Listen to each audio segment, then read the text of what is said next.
حضرت ابوبکر صدیق رضی اللہ تعالی عنہ آپ کے بیٹے حضرت عبدالرحمن بن ابی بکر بھی کلمہ نہیں پڑھا تھا، اس وقت آپ کے سامنے آمنا سامنا ہوا۔ بعد میں جب کلمہ پڑھ لیا نا، ایک دن باپ بیٹا بیٹھے تھے، کہنے لگے ابا جان یاد ہے آپ کو فلاں جنگ کے اندر ایک مرتبہ آپ میری تلوار کے نیچے آ گئے تھے؟ کہا یاد ہے۔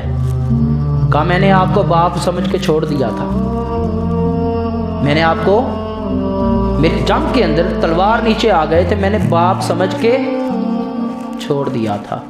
ابو بکر صدیق کا ایمان دے کے کہا رب کعبہ کی قسم پتر اگر تو میری تلوار کے نیچے آ جاتا نا، میں نے پتر سمجھ کے چھوڑنا نہیں تھا، مصطفیٰ کا دشمن سمجھ کے تجھے واصل جہنم کر دینا تھا، کیونکہ حضور کی عزت سے بڑھ کر کوئی عزت نہیں ہے، حضور کی ناموس سے بڑھ کر کوئی ناموس نہیں ہے۔ بس انہیں جاننا، انہیں ماننا، انہیں جاننا، بولیے انہیں جاننا، انہیں ماننا، نہ رکھا غیر سے کام، للہ الحمد میں دنیا سے مسلمان گیا۔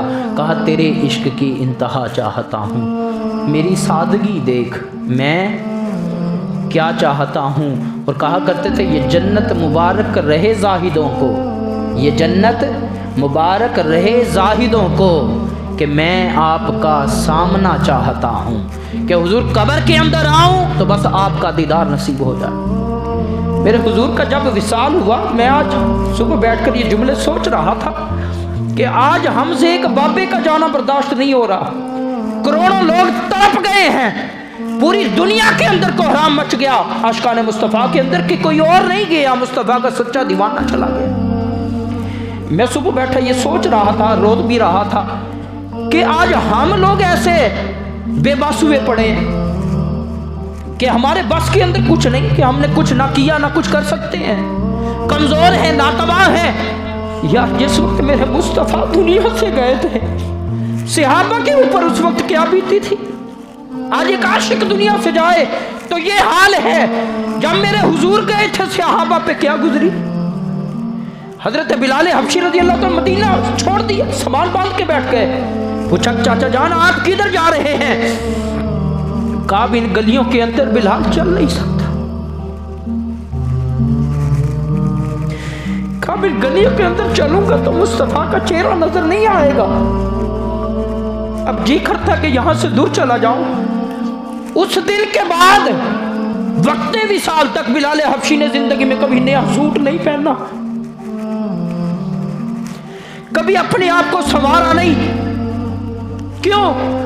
کہا کرتے کہ میں کس لیے سجو سنوروں جب وہ ذات ہی نہیں ہے جس نے مجھے زندگی کا ایک مقصد دیا تھا۔ جب حبشہ چلے گئے، آخری وقت آیا تو کہتے کہ بلال حبشی رضی اللہ عنہ آپ نے خود اپنے نئے لباس کا اہتمام کیا، نئے کپڑے سلوائے، نہائے دھوئے، بال کٹوائے، سجے سمرے۔ پوچھا بلال آج بڑا خوش ہے، دنیا رو رہی ہے، تو مسکرا رہا ہے، ہنس رہا ہے، اور نئے کپڑے آج کس خوشی میں پہنے جا رہے ہیں؟ یہ کس لیے اتنا اہتمام ہے؟